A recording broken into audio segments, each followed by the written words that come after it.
അതെ, ഞാനായിരിക്കേല. എന്ത് ബഡ്ജറ്റാ ഉദ്ദേശിക്കുന്നത്? മനസ്സിലായില്ലയോ? 10 ലക്ഷം രൂപ. അല്ല, 10 ലക്ഷം.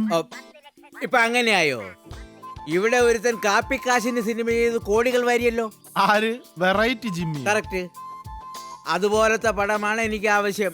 അവന്റെ പടത്തെക്കാൾ കൂതറയായിരിക്കണം, എന്നാലേ ആൾ ഇടിച്ച് കേറും. ഏത്?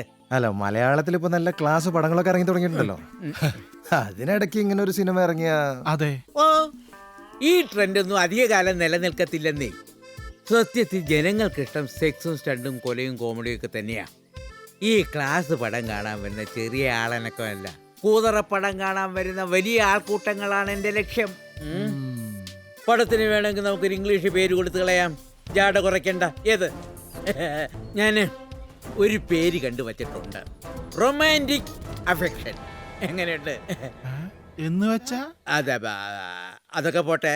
പിന്നെ താൻ നേരത്തെ പറഞ്ഞില്ലേ ഒരുത്തനെ പറ്റി, എന്തുവാ അവന്റെ പേര്? പടം ചെയ്ത് വട്ടായി പോയ ഒരുത്തനില്ലയോ? ജാക്കോ, ജീക്കോ, ജോക്കോയോ എന്തുവാ? ജാക്സൺ. ജാക്സൺ കമ്പക്കര. ജാക്സൺ. അല്ല, അവന് വട്ട്. ഇച്ചിരി വട്ടുള്ളത് നല്ലതാ. അവൻ മുടക്കിയ പണം ഞാൻ കൊടുത്തോളാം. സാധനം എങ്ങനെയുണ്ട്? പടവേ. അത് പേടിക്കണ്ട, നല്ല അസല് കൂതറ. ഇറങ്ങിയ വെറൈറ്റി ജിമ്മിയുടെ മീത നിൽക്കും. അപ്പോ അവൻ മതി. അതെ, ഫിക്സേ. അവനെയൊക്കെയാണ് ഇനി സിനിമയ്ക്ക് ആവശ്യം.